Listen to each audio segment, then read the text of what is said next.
good afternoon, and good evening. Welcome all to our informational webinar. My name is Kai Jarden. I'll be moderating this session. I'm going to be here for the next hour talking about emerging tech strategies, opportunities brought to you by Berkeley Executive Education. We have our CEO of UC Berkeley Executive Education, Mike Riley, on the line with us today, as well as Professor Groff, who's on the line with us too. And we're looking forward to talking through the session. Thank you, Kai, and good morning, good afternoon, good evening to all of you joining this webinar. Welcome to UC Berkeley. You are looking at the Campanile, or Sather Tower, which is the iconic symbol of UC Berkeley. It really speaks to the amazing location of the Berkeley campus across the bay from San Francisco, just north of Silicon Valley, just south of the incredible wine country in California. Berkeley was founded in 1868. We are the original University of California campus. Today, there are 10 world-renowned universities and 5 medical centers that make up the UC system, but it all started in Berkeley. By way of example, in 1905, we bought a farm outside of Sacramento that became our research farm. Today, that's UC Davis. In 1919, we established the Southern Branch in Los Angeles. Today, that is UCLA. You get the idea, an incredible university system that started right here in Berkeley. Think of Berkeley as having 40,000 students, about 30,000 undergraduates and 10,000 graduate students. The next slide will talk a little bit about the Haas School of Business, your host organization for this program. We were founded in 1898, thanks to the generosity and the vision of Cora Jane Flood. More specifically, she gave land and money to UC Berkeley with one condition: start the College of Commerce. Studying commerce was not an established curriculum in the late 1800s, so we are the first public business school in the United States. And we're very proud of that, and very proud that we are founded by a woman, the only top 10 business school to have been founded by a woman. Today, we have 6 degree programs and executive education. We still have that undergraduate business degree established in 1898, a master's in financial engineering, a PhD program, and 3 types of MBA programs: the full-time, average age 27, the evening and weekend for working professionals, average age 31, and the executive MBA for working professionals, average age 37, plus executive education. I'll mention briefly that all 7 of those programs are ranked #1 among public universities and top 10 among publics and private. Some are ranked #1 in both categories. I mentioned that for a couple of reasons. Firstly, everyone's obsessed with rankings, and it's nice to be #1. Secondly, it speaks to the breadth and the depth of the business education provided at the Haas School of Business. It's not typical for a top business school to have that many degree programs and executive education. And thirdly, it just lets you all know that you've come to the right place for your business education.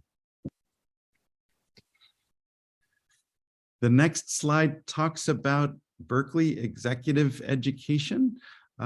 We exist to have a positive impact on business and society, and to bring the important work of our faculty beyond the traditional boundaries of the university, like we're doing online through this program. So thank you for being a part of our mission.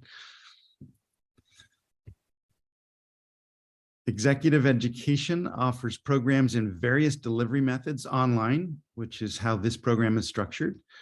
We have open enrollment programs, which are historically 2 to 5 day in-person on-campus programs. We have virtualized all of our open enrollment programs, thanks to what we were challenged by these last couple of years. And last but not least, our custom programs. Our largest vertical is the work that we do with companies, governments, and university partners. We customize programming in those 3 sectors. We have something at Exec Ed called a Certificate of Business Excellence. If you enjoy this program, you might consider a more extended relationship with the Haas School of Business. The Certificate of Business Excellence requires a total of 17 days of executive education programming, typically over 3 years, sometimes more quickly, sometimes a little more relaxed from a pacing standpoint, with at least 1 course in our 4 academic pillars: finance, entrepreneurship, strategy, and leadership. This program, assuming you successfully complete this program, will count for 2 days toward that 17-day requirement. So if you're interested, like I said, in a more extended relationship with Berkeley and a mark of distinction from one of the top business schools, please think about your Certificate of Business Excellence learning journey. The Haas School of Business is the business school most distinguished by its culture. We believe in culture, including culture as a strategy execution tool. Our culture is built around what we call the defining leadership principles at the Haas School of Business. Please think about these DLPs as you become a part of Haas. Number one, question the status quo. It really doesn't get much more Berkeley than that, right? Beyond yourself, confidence without attitude, and students always. And that's what you're doing by embarking upon this learning journey. So thank you for already living one of our 4 defining leadership principles, students always. It is now my pleasure to introduce Professor Groth. He's a faculty member at the Haas School of Business in our Business and Public Policy group. I describe him as a global strategist for disruption in the global economy. He received his master's and his PhD from the Fletcher School at Tufts University, and his undergraduate and master's degree as well from the Middlebury Institute. He teaches at Haas in our undergraduate, our full-time MBA, our evening and weekend MBA, and our executive education programs, including this Emerging Tech Strategies program. Thank you all again for joining us. I'm going to turn things over to Professor Groth, and thank you, Professor, for teaching this program and being with us this morning, today on this webinar. Many thanks, Mike. It's always a pleasure to collaborate with you, and it's good to see you. And of course, it's an even greater pleasure and a privilege to be with you all here now as we explore this course and the value that it can bring to you. I, as Mike intimated, am a faculty member at Berkeley. I should say that I have and am continuing to live in your shoes as well, you who are managers, executives, leaders, because I am also an entrepreneur running my own firm alongside, and I come out of industry having spent some 20 years with many high-tech firms and some non-tech firms and consultancies in the quote-unquote real world. So I am a scholar practitioner, a scholar professional. I know both the wonderful opportunity horizons that you're looking at, and of course, I know the pains of standing in your shoes. And I hope to bring all of that for greater relevance to this course for you and with you. I should also tell you that I am thoroughly global. I'm an immigrant to the United States, and I travel multiple times a year. I conduct business internationally, and my networks are global. So one of the key differentiating aspects of this course is that it is, of course, a course in global context, as some of our examples will show you. And we have global participants usually, which makes for even richer learning insights and environments. Okay, with that said, allow me to show you my sidekick, Tobias Straube, here on the next slide. Thank you very much.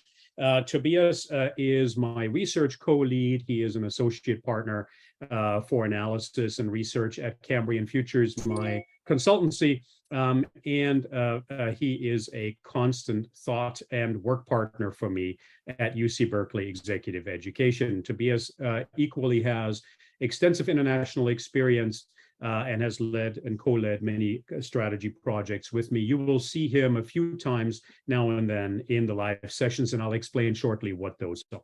Next slide, please. Okay, as we look at this course, it is very important to understand one critical thing.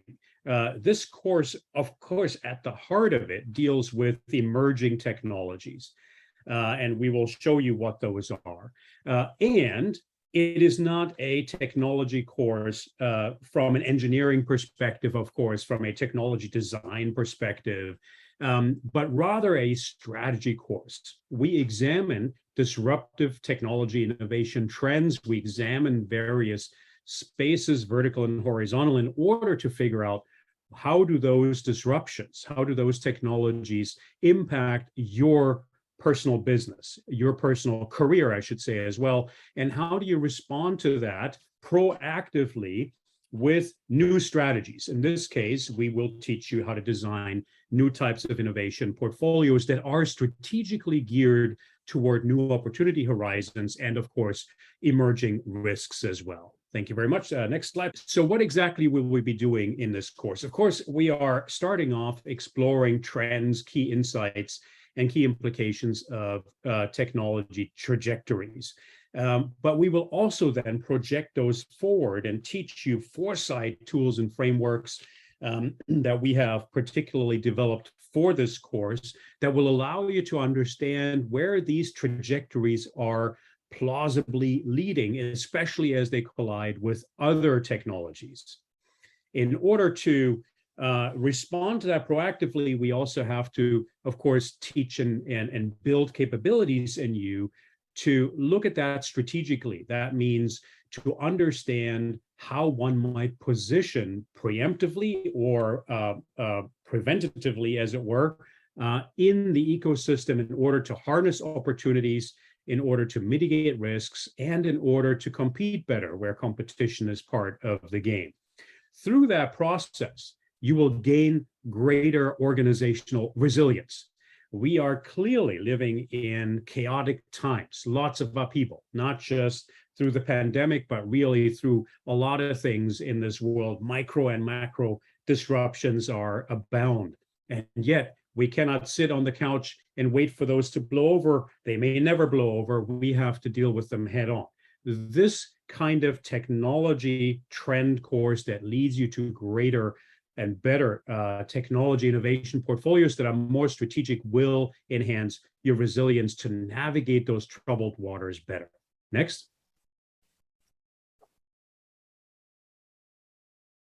So who is this course for? I just said it's a strategy course, and as such, it speaks to a few different types of audiences. The first one is technology leaders that are on mid-level or senior levels that wish to become more business focused in their work, that need to acquire greater strategy skills. They understand certain vertical technology spaces, maybe not others, and need to acquire greater breadth of technologies, as technologies don't just unfold in their own narrow verticals, but they collide with other technology verticals to create push and pull forces. How to help shape those, how to take advantage of those push and pull forces is a strategic subject. So as technology leaders, you will gain greater strategic capabilities. Equally then, of course, senior business leaders will understand technologies better. We go to quite a bit of depth without necessarily talking about, specifications on a very granular level, because this is a senior level course, but we will give you enough depth on these technologies so you understand the so what. You understand the implications for your business decisions. We also speak to mid-level functional managers who want to gain both. They want to gain more strategic seniority, and they want to gain more and greater understanding, really a 360-degree vision of technology disruption out there, because that will impact everything they do as they develop up the ladder of responsibility. And then, of course, consultants and entrepreneurs. Many of us are consultants and entrepreneurs. We need to acquire new knowledge, especially on disruptive technology, which cannot be escaped, and convert it into opportunity against our business models. Next. Okay, so what are the different modules in this course? Let's get down to the content. First, we will introduce tech futures to you. We will give you frameworks. On the next slide, I will show you what they are. Then we will dive into the first technology vertical, artificial intelligence and data science. But right away, within this module, we will cut across into other modules and show you how AI and data science really layer across as a foundational technology that builds capabilities across organizations and across other technology verticals. Next, we'll go into compute power. From there, we'll go into the Internet of Everything. Then we'll cover robotics and automation, finally going to cybersecurity, very important these days, and then to another space in fintech and blockchain that is starting to make a dent across industries. Finally, we will close the course with portfolio strategy. Portfolio strategy is really a very effective way of structuring your business activity portfolio, your innovation portfolio, like I said earlier at the top of this webinar, to become more resilient, to speak to rapid changes with greater agility, building optionality. That's why we cap the course off with that module. Next. So in the introduction, we will, of course, give you an overview of the course. We will give you a true north of where we're going. We will also teach you some analytical tools that are applicable across technology verticals, such as the hype cycle, such as S-curves, understanding how organizations deal with technology disruption. So you gain a foundational competency, an analytical diagnostic view of where certain technologies are in their life cycle, what's hype, what's real, and how to get from the hype to real opportunity. And then we will introduce finally our Flip It framework that will allow you to foresee which kinds of disruptions are happening, uncovering opportunity, flipping the threats that you might perceive in all this uncertainty truly into opportunity to go after. Next module, please. In this next module, then, we are going deep on AI. What is AI? What are its capabilities? What can it do? What can't it do? Do you want to innovate on AI internally, organically? Do you want to purchase AI capabilities? And if so, which ones and how? And finally, of course, what kind of culture, what kind of organization do you need to put in place in order to harness the power of AI? Because not every AI investment is yielding ROI, as we're increasingly seeing. And of course, you can't do anything without the right talent. So what are some good talent strategies to execute on the potential of AI? In module 3, then, next slide, please, we are going to be talking about compute power. Artificial intelligence and data, of course, means nothing unless we have compute power to process things and gain insights or recommendations.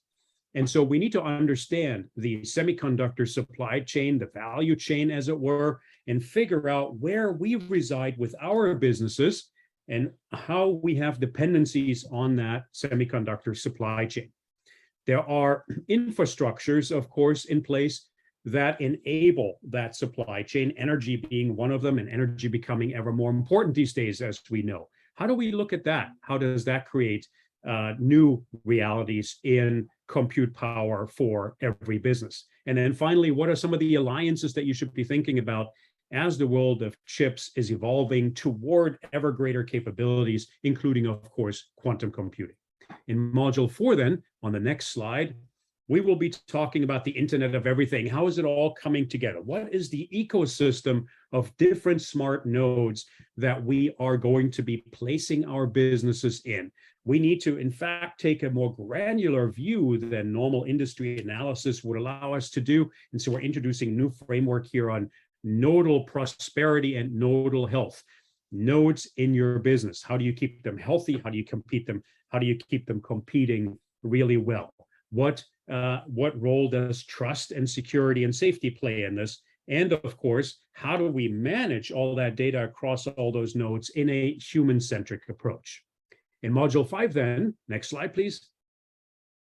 We are going to be covering automation and robotics with a front end of virtual and augmented reality, because increasingly those two are fused. We are augmenting, we are automating cognitive processes, we are automating sensory inputs, we are overlaying automated virtual environments into our reality, physical reality days. So how does that work? How does that interface with robotics? What are the different types of robots? And then, of course, how are we as humans interacting with that higher degree of automation? What is the future of work, the future of jobs? Humans have tremendous productivity and creativity potential. How do we make sure that that gets acted out, that that gets realized in this era of automation? Next slide, please. Next, then, we're coming to cybersecurity, because in this world of ever increasing nodes, we, of course, are prone to greater security risks because our attack surfaces are multiplying. There are more entry points for actors with malicious interests, and we need to safeguard against that. We will teach you the role of trust assurance through cybersecurity in this module by first showing you the cyber kill chain, as it is called. How does that work? What are our response and recovery plans? What are some best practices there? What about the best practices involving zero trust on the edge of cybersecurity today? And how do we go beyond the edge? What are some new ways of looking at trust assurance, privacy and confidentiality assurance, and of course, security assurance beyond the firewall? There are new concepts and new techniques that are quite avant-garde that are now blossoming that we want to immerse you in. Next, please. And finally, in our last module on technology content, we will be covering the domain of fintech and blockchain, ever more important today because these technologies, alongside crypto, of course, are redefining the balance between centralized business models and decentralized business models in the global economy, and certainly the digital economy. So we are going to be stepping you through the FinTech 2.0 a revolution, of course, through crypto, but then we will be opening your field of vision to see more possibility as those decentralized models unfold. Tokenization sets in, which opens a whole nother realm of business opportunity for us. Next, please. The course then ends on the high note of portfolio strategy. Usually very satisfying for strategically minded executives and learners, of course, because we will be tying it all together here finally in this module, showing you where the rubber hits the road. What do we do with all those modules that were both very rich and thought-provoking in their own vertical ways, but then also horizontally layered across, created a lot of understanding of new types of opportunity and new types of threats? Well, we are going to be helping you design a portfolio against all those insights so that you can design your own innovation strategy that is more resilient, leaves your business off better amidst all this chaos. So here we will be stepping you through portfolio theory when it comes to technology innovation, and we will be helping you define some leadership tactics to ensure that the portfolio is governed well and that it is managed well, because technology portfolios do require new types of approaches from you personally as leaders, as you grow with technology and as you enable the organization to grow alongside technology. That will also then lead us into the capstone. Next slide, please. Right, but before we do the capstone, you will be getting 4 live deep dive sessions with me that coach you on the content throughout the run of the 8 modules and toward that final capstone. These will be interactive sessions where I will give you a content stimulation. We will be doing some brief backs where you tell me what your questions are, what your key insights were, where maybe you still need a bit more explanation. We will do some exercises. We will get to know each other better, so you get to know others in the cohort as well. For that kind of networking, of course, is always an integral part of the value of any educational growth experience. Fireside chats. You will gain insights into creating and managing portfolio strategies. The capstone project then, finally, coached by us, and that's not just me, but also our learning facilitator, whom you'll see on a slide later, will consist of 5 steps. And again, this is a framework that we will be teaching you at the very beginning of the course, that we will be practicing throughout the course, and that we will then be tying together and bundling with you and for you at the end of the course. And that is our Flip It framework, flipping chaos and uncertainty into opportunity. And that consists of forces, the disruption forces we just stepped through, and then some.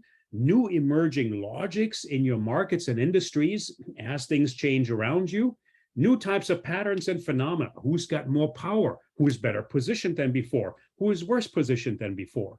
Where is money flowing? What are consumers doing?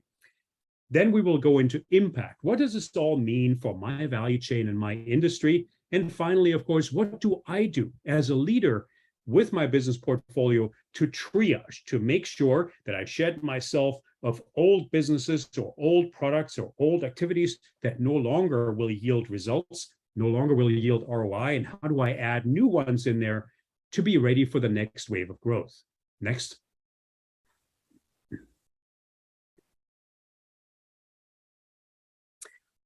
Throughout all of this, we are spiking the content with examples. I'm just showing you a few here. We'll be talking to you about the example of a Chinese company, Baidu, because we do want to be global with this course, as global as we can. And there is a lot of technology innovation now coming out of China, of course. Baidu Apollo, an interesting example in global platform development, multi-sided platform development. And we will be talking to you about Trumpf, which has launched a very exciting new business model in Europe in the areas of new types of financing and funding and supplying of hardware materials. And of course, we'll also be talking to you about innovation leaders like Tesla and Qualcomm that are US-based and of course also global. So spiking our course with high relevance practical examples. Next, please. Okay, from here on out, I'm going to hand back over to my colleague Kai, and I very much look forward to seeing you in our course to come. Excellent. Thank you so much, Professor Groth, for taking the time out of your busy schedule to be with us today to go through those modules and talk a bit about the course program. So again, I'm just going to go quickly over the learning experience. You've heard a lot of content from Professor Groth. Here is just a slide that's going to show you bits and pieces of how you can possibly learn from videos, live teaching, discussions, the knowledge checks, the capstone projects, all of that comes in the accumulation of a learning system that is going to be manageable for busy working professionals. Part of our pedagogy is that bite-sized learning. You can access it at any time. And as Mr. Riley talked about at the beginning, this is a change-making program where you're going to be able to learn and turn that learning into actionable steps. So with that said, we spoke a little bit briefly about our facilitators. You will have a learning facilitator who's going to be there to answer any of your questions, provide that feedback on your assignments, and they're going to be hosting those session moderations, those live discussions where you can ask more questions on top of that. So you will have support. Everyone at Berkeley wants you to succeed, so we want to provide those supports for you, so please take advantage. Okay, and here's a picture of your learning facilitator here, Ryan Lee. Okay. And then what you can expect from each week is, again, that bite-sized learning, a time commitment about 4 to 6 hours. And we're going to have assignments, quizzes, and frequent course communication from your learning facilitator that you'll receive more information when you join the program. Okay, I have a question for you, Professor Groth. Is there, would you say, a sort of prerequisite? Like, what would you want for students to have the knowledge of before coming? I know there's not a prereq, but what would make this actually be feasible with 4 to 6 hours time commitment? Yeah, there is no formal prerequisite here, Kai, and it's a great question, right? And I get this a lot when it comes to technology from both executive clients as well as postgraduate students. Do you have to be an engineer to make sense of all of this, or at least have had extensive technology background? And the answer is no, you don't. Look, our craft is, and we get paid for being able to explain to you the implications, the basic outlines, the basic performance criteria, the basic questions, and the implications for businesses of different types of technologies in a way that anybody who is reasonably well educated will understand. So there are no prerequisites per se, and you don't have to have technology depth. So rest assured of that. In fact, in this course, as in frankly, all of my courses, it is a good thing if we have participants from diverse backgrounds, from all over the globe in a class cohort, because we want that diversity of content. We want to hear how some of these technology spaces are hitting in different countries, different industries, from different perspectives in different functional backgrounds. And so it is actually an asset not to have all engineers or all business strategists in this course. So I want to encourage everybody who is doubtful about that to take the plunge because it'll just make your learning experience even richer. And the 4 to 6 hours is, frankly, of course, watching the video modules as you outlined, Kai, right? There are a lot of 3 to 5 minute videos of me in there. And so it's actually, fairly bite-sized and digestible. And so you can pause things and you can take care of work or family or whatever have you and come back to it. Hey, wonderful. And I guess another question that I often come across in these webinars is, what is we are global, which is great for several reasons, right? We have a pulse on every region with the participants ranging from so many different continents. How do they stay connected? Is there a protocol to make a group? Do folks kind of take that out on their own? Is there someone who just kind of takes the leadership role and runs with it, whether it's a WhatsApp or a LinkedIn? How have you seen classes stay together and connected throughout these programs? Another excellent question, Kai. So we have a learning platform, and that learning platform is called B-Courses. It's an online platform that you will get access to that will be your way to access content, to have discussions, to ask questions of me and the learning facilitator and the staff, to view and prepare your assignments and then submit them in order to have them reviewed and critiqued. And that is a central platform where that interaction will happen primarily. Beyond that, of course, there are going to be regular office hours with our learning facilitator, and those are live sessions for a self-selected group. It's optional to participate in your time and schedule allowing. These are usually executed by somebody like Orion, whom you just saw, fantastic gentleman who is super smart and super congenial, and who will guide you alongside some of his colleagues who are also learning facilitators on this journey. And there too, you will be interacting with each other and forging bonds. And then, of course, there are the live sessions with me, 4 of them, that are also high energy, that are very interactive, where you hear each other talk and where you can network with each other. So those are the primary ways. We are also deliberating about a LinkedIn group now. Stay tuned for more news on those fronts. Okay, wonderful. Thank you. I know that's something folks want to know as far as being able to work with their peers in class, and sometimes even how do we get together on a group project. So thank you for giving us a little insight on that, Professor Groff. So is there anything you'd like to say before we sign off for today, or any words of wisdom or advice, or anything you'd like to speak to the larger audience? Yeah, so let me just say a few things, Kai. So the first one is, if you were to decide to take this course, and I hope you will, because I'm eager to meet you in person to understand, what your pressures are and how we can make a difference against those. This will be not the end-all be-all of our relationship, but rather the entry point. You are going to be a part of the Berkeley family, as it were. And of course, that means being part of the family with us and being part of the network and retaining and potentially growing those relationships. So as I always say to all of my clients and students, this is the start of the journey, not the end.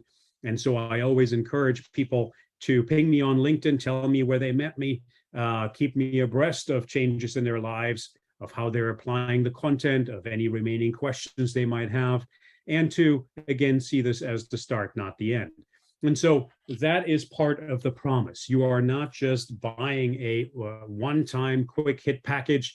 Of course, that is in the foreground tactically and short term, but medium term, longer term, the value is much, much greater even than that. And that, of course, is that ongoing engagement with Berkeley Executive Education, with me and the learning facilitators, Tobias and others. So that is a standing promise, and I'm good for it, as they say in American English. Then the other thing is that, look, technology is here to stay. It is a power tool. Throughout humanity, we have always made more tools, more powerful tools. They do a lot of good in the world. They do some bad in the world, but they are becoming ever more pervasive. Digital tools in particular cognitive technology, as I say, technology that gets into your head or automates cognitive processes, are going to be proliferating even more quickly throughout our economies and our societies. You want to be prepared for that. And the amount of people that aren't, frankly, is the scariest thing of them all. We need to shape these technologies so they are both safe and responsible, as well as productive and profitable.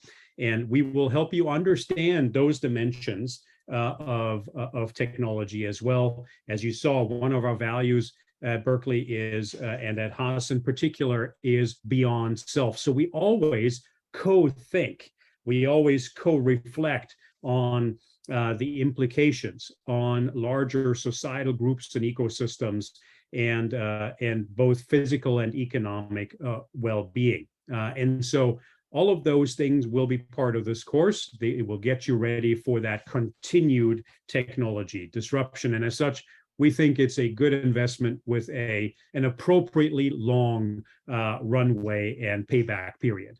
So with that, Kai, I'm going to close out, and again, thank the audience for spending time with us today. I hope to see you in the course. It'll be great fun. Believe me, I wouldn't be doing it if it wasn't fun. Life is too short. Let's have fun together as we conquer these new horizons. Excellent. Thank you so much, Professor Groth, and thank you to everyone, and we'll see you in class. Good morning, good afternoon, and good evening. All right. Goodbye, everybody.